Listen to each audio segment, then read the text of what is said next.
Hi friends, after long time video అయితే పెడుతున్నాను. Morning అయితే వెహికల్ మంచిగా నీట్గా కడుక్కున్నాను.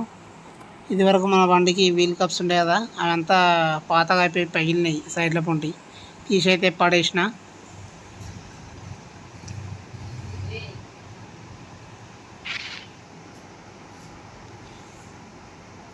లోపల బయట మొత్తం నీట్గా అయితే కడుక్కున్నా మార్నింగ్. పైగా బండిది కూడా కొంచెం పని ఉండే, అందుకని లేట్ అయిపోయింది. ఇవాళ ఆగస్టు 1, 2024. ఇవాళ నుంచి అయితే మళ్ళీ వీడియోస్ అయితే మళ్ళీ రీస్టార్ట్ అయితే చేస్తున్నా. ఇన్ని రోజులు వీడియోలు తీయకపోవడానికి కారణం ఏంటంటే ముఖ్యంగా 2 కారణాలు ఉన్నాయి. ఒకటి, అసలు బిజినెస్ అయితే లేదు. గడిచిన 2-3 నెలల నుంచి అయితే బిజినెస్ అయితే లేదు, చాలా ఘోరంగా ఉంది. అందుకనే ఇక ఆ దండం చూస్తే అసలు వీడియోస్ కూడా పెట్టబుద్ధి అయితే లేదు, అంతా ఘోరంగా ఉన్నాయి. కాబట్టి ఆ వీడియోలు అయితే తీయలేదు. ఎన్ని రోజులు బాగా లాంగ్ అయింది, లాంగ్ టైం అయింది. దాదాపు 3-4 నెలలు అయితే నేను పెట్టక. ఇంకో కారణం ఏంటంటే, నేను అప్పుడు గత 3-4 నెలల కింద వీడియోలు పెట్టినప్పుడు చాలామంది కామెంట్లలో చెప్పారు, అన్నా ఎందుకు పెడతారన్నా వీడియోస్, మనకే బిజినెస్ లేదంటే మళ్ళా మన వీడియోస్ నువ్వు పెట్టడం వల్ల, నీలాంటి వాళ్ళు పెట్టడం వల్ల ఇంకొంతమంది క్యాబులు తీసుకొని ఈ ఫీల్డ్లోకి వస్తారు, అనవసరంగా మనకు బిజినెస్ తగ్గిపోతుంది అని చెప్పేసి కామెంట్ అయితే పెట్టారు. అదొకటి కారణం. నేను ఎందుకు ఆపినంటే, సరే వీళ్ళు ఇట్లా అంటారు కదా, కొన్ని రోజులు గ్యాప్ ఇచ్చి చూద్దాము, ఏమైనా చేంజెస్ వస్తుందా అనేది, ఈ ఫీల్డ్లో చేంజెస్ వస్తుందా అని చెప్పేసి చెక్ చేద్దామని నేను ఈ 4-5 నెలలు అయితే వీడియోలు అయితే ఆపేసిన మొత్తం. ఇది సెకండ్ రీజన్. ఫస్ట్ రీజన్ వచ్చేసి అసలు గడిచిన 3-4 నెలల బిజినెసే లేదు. అదొక రీజన్ అయితే. చూద్దాము, వీళ్ళు కూడా అనేది వాస్తవమే కదా, కొన్ని రోజులు వీడియోస్ పెట్టకుండా చూద్దాము అని చెప్పేసి నేను గ్యాప్ తీసుకున్నా. ఇంకొకటి, నేననే కాదు, నాతో పాటు ఇంకా ఈ క్యాబ్ బిజినెస్ డైలీ ఎర్నింగ్స్ పెట్టే ఛానల్స్ ఇంకొక 3-4 ఉన్నాయి. వాళ్ళు కూడా గడిచిన 4-5 నెలల అసలు వీడియోస్ అనేది అడపా దడపా తప్ప రెగ్యులర్గా అయితే అప్లోడ్ అయితే చేయట్లేదు. చూద్దాము వీళ్ళది ఎట్లుంటుందో అని చెప్పేసి నేను ఆప్ చేసినకే వాళ్ళ వీడియోలు కూడా నేను చెక్ చేసిన. వాళ్ళ ఛానల్ కూడా, వాళ్ళు కూడా పెద్దగా అప్లోడ్ అయితే చేయలేదు, రెగ్యులర్గా అయితే పెడతలేరు అని చెప్పేసి. సరే, ఇన్ని రోజులు గ్యాప్ వచ్చిన తర్వాత ఏమైనా చేంజెస్ వచ్చిందా అంటే అస్సలు లేదు. మళ్ళీ రోడ్ల మీద కొత్త క్యాబ్లు కనిపిస్తూనే ఉన్నాయి, తెచ్చేటోళ్ళు తెస్తూనే ఉన్నారు, నష్టపోయేటోళ్ళు నష్టపోతూనే ఉన్నారు. అసలు చేంజెస్ ఏమైనా వస్తుందా అంటే ఏం రాలేదు, మళ్ళీ అంతా ఎప్పటిలాగానే నడుస్తుంది. అసలు దీన్ని బట్టి ఏమర్థమైందంటే, ఎవరైతే నాకు కామెంట్లలో పెట్టిరో, ఆ సజెషన్స్ ఎవరైతే ఇచ్చారో వాళ్ళకి ఒకటే విషయం చెప్తున్నా, ఒకడు మనం చెప్తే వినడు. అదొకటి ఫస్ట్ మీరు అర్థం చేసుకొని. ఎవడైనా సరే మనలాంటి డ్రైవర్లు అందరూ, అంటే అందరు కాకపోవచ్చు, కొంతమంది ముందస్తుగా కొద్దిగా ఆలోచించేటోళ్ళు కూడా ఉన్నారు, తీసుకోవడానికి ముందు, బండ్లు తీసుకోవడానికి ముందు. కానీ చాలామంది మాత్రము ఏదో అపోహర పడిపోతున్నారు. అరే ఏమా వీళ్ళు ఇట్లా పెడుతున్నారు వీడియోస్, వీళ్ళు ఇంత దందాలు చేస్తున్నారు, రోజుకు 2,000-3,000 చేస్తున్నారు, నెలకు ఎంత తిప్పి కొట్టినా కూడా 70,000-80,000 వేలు బిజినెస్ అవుతుంది అని చెప్పేసి ఒక అపోహర పడిపోతారు అంతే. ఈ ఫీల్డ్లో ఎట్లా ఉంటుంది అనేది ఆ కష్టం మనకే తెలుసు. ప్రజెంట్ ఈ ఫీల్డ్లో ఉన్న వాళ్ళకి తెలుసు, కొత్త వచ్చిన వాళ్ళకి తెలియదు కదా. అట్లాంటి వాళ్ళకి మనం చెప్తాము, అరే గిట్లా ఉందిరా నాయన, గిట్లా ఉంది బిజినెస్, ఇట్లా నడుస్తుంది, ఇప్పుడు ఉంది, ఇప్పుడు లేదు అని చెప్పేసి మనం ఎన్నో వీడియోలలో చెప్పినాము, నేను కూడా చెప్పిన. కానీ కొత్తగా వచ్చిన వాళ్ళు మాత్రం ఎవ్వడు వినడు మనం చెప్పింది. మీరు అట్లనే చెప్తారు, మీరు చేసుకుంటలేరా, మేము వస్తే ఎందుకు వద్దంటారు అనే వాళ్ళ మనసులో ఉంటుంది, ఖచ్చితంగా అయితే ఉంటుంది. అందుకనే మనం చెప్తే వాడు ఈనాడు, వాని ఎకాబుద్ధి అంటే వానికి సొంతంగా అనుభవపూర్వకంగా తెలిస్తే తప్ప వానికి తెలివి రాదు. బండి తీసుకున్నాక పర్లేదు, బాగానే నడిచింది, ఒక 6 నెలలు 7 నెలలు అట్లా బాగానే నడిచింది. కానీ ఎప్పుడైతే కరోనా వచ్చిందో అప్పటి నుంచి మొత్తం పండబెట్టింది, అసలు బిజినెస్ అనేదే లేదు. చాలా అంటే చాలా ఘోరంగా ఉంది. అదొకటి నాకు అనుభవం అయింది. అది అనవసరంగా వచ్చిన కదా ఈ ఫీల్డ్లకు అని చెప్పేసి ఇప్పుడు నేను ఫీల్ కావాల్సి వస్తుంది. కాబట్టి నాకు కూడా చెప్పారు అప్పట్లో, ఈ ఫీల్డ్కి రావడానికి ముందు అయితే చెప్పారు, అరే ఎందుకు వస్తావు, ఇట్లా బాగుండదు, ఏదో అపోహ మాత్రమే అదంతా అన్నారు. కానీ నాకు కూడా అప్పుడు ఎట్లా అంటే వీళ్ళు ఇప్పుడు అందరు ఎట్లా అనుకుంటారు, నేను కూడా అట్లనే అనుకున్నా. అరే వీళ్ళు ఎందుకు రావద్దు, వీళ్ళు ఎందుకు చేసుకుంటారు, నన్ను ఎందుకు రావద్దు అంటారు అని చెప్పేసి నేను కూడా 1-2 సార్లు ఆలోచించిన. బల్బు వెళ్ళగా లేదు, కావాలని చెప్పేసి చూద్దాం ఏడికైతే ఆడికైందని చెప్పేసి వచ్చేసిన. వచ్చిన తర్వాత ఇప్పుడు తెలుస్తుంది ఈ ఫీల్డ్లో ఉన్న కష్ట నష్టాలు ఏంది, మనకి ఎంత మిగులుతుంది, ఎంత ప్రాఫిట్ మిగులుతుంది. అంటే ప్రాఫిట్ అనే ముచ్చటనే లేదు. కరోనా తర్వాత నష్టాలే తప్ప లాభాలు అయితే లేదు. అంతకుముందు అయితే ఏదో కొంచెం నడిచింది, నడవలేదు అని చెప్పేసి అంటే నేను. కానీ ఇప్పుడు కరోనా తర్వాత మాత్రము చాలా అంటే చాలా ఘోరంగా ఉంది. పికప్ అయితే ఇంతవరకు అయితే పికప్ కాలేదు దందా ఆఫ్టర్ కరోనా తర్వాత. దానికి ఈ ఊబర్ల, ఈ ఓలాల కమిషన్లు అయితే విపరీతంగా తీసుకుంటున్నా. చాలా అంటే చాలా ఘోరంగా ఉన్నాయి పరిస్థితి. గడిచిన ఈ 4-5 నెలల నుంచి చాలామంది అంటే మన డ్రైవర్ సోదరులే ఈ రాస్తారోకోలు, ధర్నాలు ఇవన్నీ చేస్తారు.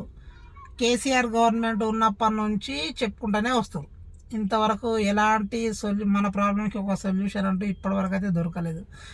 మొన్న కూడా బేగంపేట కాడ రాష్ట్ర ఇది ప్రగతి భవన్ ఉంది కదా, అక్కడ ధర్నా చేసిరు. రాజ్భవన్లో కూడా నోటీసులు ఇచ్చిరు, అక్కడ ధర్నా చేసిరు. కేసీఆర్ మన రేవంత్ రెడ్డి అన్నకు వినతి పత్రాలు అవి ఇచ్చిరు. కానీ ఇంతవరకు ఎలాంటి యాక్షన్ అయితే తీసుకోలేదు మన ప్రాబ్లం మీద. నాకు దీన్ని బట్టి ఏమర్థమైంది, మన డ్రైవర్ల బతుకులు ఎప్పుడు మారవు, ఎప్పుడు అట్లనే ఉంటాయి అవి. వాళ్ళు వీళ్ళ మీద యాక్షన్ తీసుకోరు. ఈ ఓలా, ఊబర్, ఈ అగ్రిగేటర్ కంపెనీల మీద వాళ్ళైతే యాక్షన్ తీసుకోలేరు. గవర్నమెంట్ మన బాధలు మనం వీళ్ళకి చెప్తే వీళ్ళు మాత్రము ఎలాంటి నిమ్మకం నీరేతారు అంటారు, అప్పటి నుంచి కొట్లాడతారు. దీన్ని బట్టి నాకు ఒకటే అర్థమైందన్న, మన మొర ఎవరికి మొర పెట్టుకున్నా కూడా, ఏ లీడర్కి మొర పెట్టుకున్నా కూడా మన ప్రాబ్లం అయితే రెక్టిఫై కాదు. దానివల్ల మన టైం వేస్ట్, మన ఎనర్జీ వేస్ట్ తప్ప ఇంకో లాభం అయితే ఉండదు. దీన్ని బట్టి మనం ఏం చేయాలంటే, ఎలాగో ఏదో అంటారు కదా, ఎలాగో మెడకు పడ్డ పావం కరవక తప్పదు అన్నట్టు, ఒకసారి మనం ఈ ఫీల్డ్లోకి ఎంటర్ అయిన తర్వాత మళ్ళీ బయటకు పోయి వేరే పని చేసుకోలేము. అట్లా చేసుకునే అవకాశం కూడా ఇప్పుడు లేదు. అంతా ఉన్న జాబులు మొత్తం అంతా ఎగిరిపోయినాయి కరోనా టైంలో. చాలామందికి ఇదే పరిస్థితి అయింది. కాంట్రాక్ట్ బేస్ జాబులు, ఉన్న ప్రైవేట్ కంపెనీల జాబులు ఇవన్నీ పోయినాయి. అప్పుడు మళ్ళీ అందులో రిక్రూట్మెంట్స్ అనేది జరగలే ఇప్పటి వరకు. ఈ గవర్నమెంట్ ఉద్యోగాలు అంటే చేతులైతే దండం పెట్టారు, దానికి అవి మనకు రావు, అది పోదు. కానీ ఉన్న ఫీల్డ్లోనే మనం చేయాల్సిందల్లా, వాడు ఎక్కువ ఇస్తలేడు, వాడు కమిషన్ ఎక్కువ తీసుకుంటుండు అని చెప్పేసి మనం కొట్లాడి వేస్ట్. ఎందుకంటే ఫస్ట్ ఆఫ్ ఆల్ ఆడ తప్పేం జరుగుతుందంటే, మన డ్రైవర్ సోదరుల్లో యూనిటీ లేదు. అది గడిచిన ఈ రాస్తారోకోలు, ఈ ధర్నాలలో చాలాసార్లు రుజువైంది. అది ఒకరోజు ధర్నా చేస్తుంటే ఆల్మోస్ట్ అన్ని బండ్లు ఆఫ్ చేసుకొని ఇంట్లో కూస్తున్నాం రా నాయన అని చెప్పేసి అప్పుడు డ్రైవర్ యూనియన్ సంఘం వాళ్ళు అందరు కూడా చెప్తే, ఆ రోజు ఏమైంది, ఎయిర్పోర్ట్లో ధర్నా చేస్తుంటే క్యాబ్లు వస్తూనే తీసుకొని పోతూనే ఉన్నారు డ్రైవర్లకే యూనిటీ లేనప్పుడు వానికి ఇంకా అలసైపోతాం కదన్నా మనం. ఇప్పుడు ఓలా కానీ ఊబర్ కానీ వాళ్ళకు, అరే ఏమో మీరే ఉన్నారా బాయ్, మీరు కాకపోతే ఇంకో 100 క్యాబ్లు ఉన్నాయని చెప్పేసి వానికి అదే ధీమా. వాడు ఎందుకంటే వానికి ఉన్న ప్లస్ పాయింట్ అది ఒకటే. ఎందుకంటే మనం అందరం ఇప్పుడు లారీ వాళ్ళు ఉన్నారు, లారీ డ్రైవర్లు ఉన్నారు ఫర్ ఎగ్జాంపుల్, వాళ్ళకి ఇట్లా ధర్నా చేస్తే స్టేట్ గవర్నమెంట్ కాదు సెంట్రల్ గవర్నమెంట్ దిగి వస్తుంది. ఎందుకంటే వాళ్ళ యూనిటీ ఉంది. ఒక లారీ డ్రైవరు ధర్నా చేసినంటే ఆయనతో పాటు 100,000 లారీలు ఆగిపోతాయి. అందులో ఆ డ్రైవర్ల యూనిటీ ఉంది కాబట్టి వాళ్ళు ఏదైనా డిమాండ్ చేసిరంటే వెంటనే గవర్నమెంట్ దిగొచ్చి వాళ్ళ ప్రాబ్లం అనేది రెక్టిఫై చేసి వాళ్ళకు ఫేవర్గా తీర్పు అయితే ఇస్తుంది. వాళ్ళకి ఫేవర్గా అయితే న్యాయం అయితే జరిగేటట్టు చూస్తుంది. కానీ అదే మన క్యాబ్ డ్రైవర్లల్లో ఆ యూనిటీ అయితే లేదు. ఒక దిక్కు ధర్నా చేస్తుంటే ఇంకో దిక్కు క్యాబులు తిరుగుతూనే ఉంటాయి. ఇంకా కంపెనీకి వానికి అలసైపోతాం కదా. ఇప్పుడు ఇట్లా చేయడం వల్ల కంపెనీకి మన డ్రైవర్ల మీద అసలు నమ్మకం పోతుంది. వీళ్ళు ఏం చేస్తారు, వీళ్ళు ఈ 10-20 మంది ధర్నా చేస్తే బయట 100 మంది బండ్లు తిప్పుకుంటారు కదా. వీళ్ళు నడపకపోతే వీళ్ళకే నష్టము, వాళ్ళు నడుపుతారు కదా. అట్లా అని చెప్పేసి వాళ్ళు ఆలోచించి వాళ్ళకు నడిపేటోళ్ళకి ఇస్తారు ట్రిప్పులు. వీళ్ళు ఏం చేస్తారు, నడిపేటోళ్ళు కమిషన్ తక్కువైనా సరే అరే ఏమో వాళ్ళ ప్రాబ్లమ్స్ ఇంట్లో అందరికి ఉంటాయన్న ప్రాబ్లమ్స్ లేనోడు మాత్రం ఎవ్వరు లేడు, అందరికి ఉంటాయి ప్రాబ్లమ్స్. ధర్నా చేసినప్పుడు అందరు మూకమ్మడి వచ్చి ధర్నాలో పాల్గొంటే ఏ గవర్నమెంట్ అయినా దిగొచ్చి మనకు న్యాయం చేయడానికి ప్రయత్నిస్తుంది. మనం ఒక 10 మంది 20 మంది కలిసి ధర్నా చేస్తుంటే ఇంకో దిక్కు 100 క్యాబులు రోడ్ల మీద తిరుగుతుంటే ఎవడు పట్టించుకుంటాడన్న గవర్నమెంట్ మాత్రం దానికి ఏం చేస్తుంది, ఏం చేయలేదు. కాబట్టి మనం వీని మీద కొట్లాడి ఎలాంటి లాభం లేదు. నేను చెప్పింది అయితే ఇది నా అభిప్రాయము. మీరేమనుకుంటారో మాత్రము అది మీకే తెలవాలి. మనం ఎవరి మీద కొట్లాడి ఏం లాభం లేదు. బిజినెస్ ఉన్నప్పుడు ఉంటుంది, లేనప్పుడు ఉండదు. కాబట్టి గత 2 నెలల నుంచి నేను చూస్తున్నా ఈ ధర్నాల వల్ల ఏమైనా ఫేర్ పెరుగుతుందేమో, ఈ ఓలా ఊబర్ కంపెనీలు ఏమైనా ఫేర్ కానీ పెంచుతాయేమో అని చెప్పేసి వెయిట్ చేస్తున్నా, కానీ ఎలాంటి రిజల్ట్ అయితే ఇప్పటి వరకు రాలేదు. కాబట్టి మనం అన్నీ మూసుకొని మన బిజినెస్ మనం చేసుకోవడం బెస్ట్ అని నా అభిప్రాయం. వాని మీద కొట్లాడి వీని మీద కొట్లాడి మన టైం వేస్ట్, మన ఎనర్జీ వేస్ట్, అంతా ఇది వర్కౌట్ అయ్యే పనులు కావు. కానీ ఓకే మన పని మనం చేసుకోవడము సరే. దందా ఒక రోజు ఉంటే ఇంకో రోజు ఉండదు, దానికి కన్వీనియంట్గా మనం చేసుకోవాలి. ఇంకోటి ఏంటంటే మనము వచ్చే ట్రిప్పులు ఓలా కానీ ఊబర్ కానీ ర్యాపిడో కానీ క్యాన్సిల్ చేయదు. ఒకసారి తీసుకున్నాక క్యాన్సిల్ చేయొద్దు. మ్యాక్సిమం డ్రైవర్లు చాలామంది ఇదే తప్పు చేస్తారు, తీసుకుంటారు ఏదో కారణం అని చెప్పి మళ్ళీ క్యాన్సిల్ చేస్తారు. ముందే యాక్సెప్ట్ చేయడానికి ముందే మీరు బాగా ఆలోచించుకున్న ఆ పర్టికులర్ ఏరియాకు మీరు పోతే మాత్రమే యాక్సెప్ట్ చేయండి. వన్స్ యాక్సెప్ట్ చేసిన తర్వాత మళ్ళీ క్యాన్సిల్ చేయకండి. చేయడం వల్ల వాడు రేటింగ్ పడగొట్టేస్తున్నాడు. ఇప్పుడు 10 ట్రిప్పులు సక్సెస్ఫుల్గా మనం క్యాన్సిల్ చేయకుండా కంప్లీట్ చేస్తే ఎంత రేటింగ్ వస్తుందో, నువ్వు 2 ట్రిప్పులు క్యాన్సిల్ చేసినావు అనుకో అంత రేటింగ్ మొత్తం పోతుంది. అది అట్లా చేస్తున్నాడు ఊబర్ కానీ. నేను బాగా అబ్జర్వ్ చేసిన ఊబర్ కానీ ఓలా కానీ వాడు అట్లనే చేస్తున్నాడు. దానివల్ల మనం రేటింగ్ పడిపోతుంది. ఎప్పుడైతే రేటింగ్ పడిపోతుందో ట్రిప్పులు రావు, ట్రిప్పులు తగ్గిపోతాయి. నువ్వు ఈ 3 కంపెనీలు ఏదైనా తీసుకో, ర్యాపిడో కానీ ఊబర్ కానీ ఓలా కానీ, ఎప్పుడైతే మన రేటింగ్ హై ఉంటుందో అప్పుడు మనకు ట్రిప్పులు అనేటివి అమౌంట్ అనేది మంచిగా చూపిస్తుంది. ఎప్పుడైతే లో రేటింగ్ ఉంటుందో అప్పుడు ఖచ్చితంగా అయితే ట్రిప్పులు మాత్రం రావు, బంద్ అయిపోతాయి. ఒకవేళ వచ్చినా కూడా అంత చాలా తక్కువ అమౌంట్ చూపిస్తుంది ఒక్కొక్క డ్రాప్కు. కాబట్టి మన రేటింగ్ మంచిగా ఉండేటట్టు చూసుకోరు. ఫస్ట్ ఒకసారి క్యాన్సిలేషన్ అనేది తగ్గించుకోండి. ట్రిపుల్ యాక్సెప్ట్ చేసిన తర్వాత క్యాన్సిల్ చేయకండి. అలాగే కంటిన్యూగా కొంతమంది డ్రైవర్లు పాజ్ చేస్తూనే ఉంటారు. నేను కూడా చేసినానే గతంలో 10-20 డ్రాపులు కంటిన్యూగా మనకు నచ్చక పాజ్ చేస్తూనే ఉంటాం. అట్లా చేయకండి. మ్యాక్సిమం నచ్చకపోతే ఒక 4 ఒక 5 లేదంటే 10 మ్యాక్సిమం పాజ్ చేసినా ఏం కాదు. కానీ కంటిన్యూగా 20-30 డ్రాపులు పాజ్ చేసుకుంటూ పోతే వాడు ఇయ్యడు. అట్లా కూడా రేటింగ్ తగ్గిపోయే అవకాశం అయితే ఉంటుంది. అది మీరు అర్థం చేసుకోండి అన్న. ఇది నేనైతే చెప్పాలనుకున్నది డ్రైవర్లందరికీ. ఓకే అన్న, నేను చెప్పిన మాటల్లో ఎవరికైనా తప్పుగా అనిపిస్తే ఐఎమ్ ఎక్స్ట్రీమ్లీ సారీ. జస్ట్ అది నా అభిప్రాయమే, మీరు ఎవరు తప్పు అయితే అర్థం చేసుకోకండి. ఓకే, ఇప్పుడు టైం అయితే 3:30 అవుతుంది. జస్ట్ 500 డీజిలే కొట్టించినాం కాబట్టి ఒకటే ఒక గీత చూపిస్తుంది. సాయంత్రం వరకు అయితే చేసుకొని వస్తా. ఇంకొకటి మీరు అడగొచ్చు, ఏందన్నా అందరూ 1 lakh టార్గెట్ అని చెప్పేసి పెట్టి వీడియోలు తీస్తుంటే నువ్వు ఎందుకో 60K అని చెప్పేసి పెట్టి వీడియో తీసినావు అని చెప్పేసి మీరు అడగొచ్చు. దానికి కూడా ఒక రీజన్ ఉంది.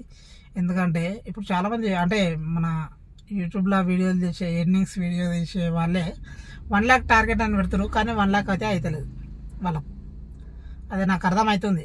వాళ్ళకు డైలీ ఎర్నింగ్స్ చాలామంది పెడతలేరు. కానీ ఇప్పుడున్న బిజినెస్ అయితే మంత్లీ 1 lakh ఎర్నింగ్స్ అయితే కావు. నువ్వు తెల్లారి పొద్దుకులు బండ్లు నడుపుకున్నా కూడా కావు. ఎందుకంటే అంత తక్కువ బుకింగ్స్ ఉన్నాయి, అంత తక్కువ ఫేర్ కూడా ఇస్తున్నాడు కాబట్టి 1 lakh అయితే కావు.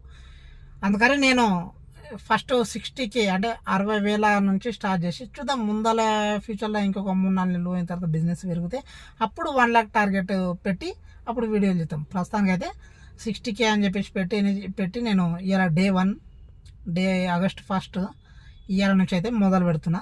చూద్దాం ఎన్ని ఎర్నింగ్స్ అయితే ఏందనేది.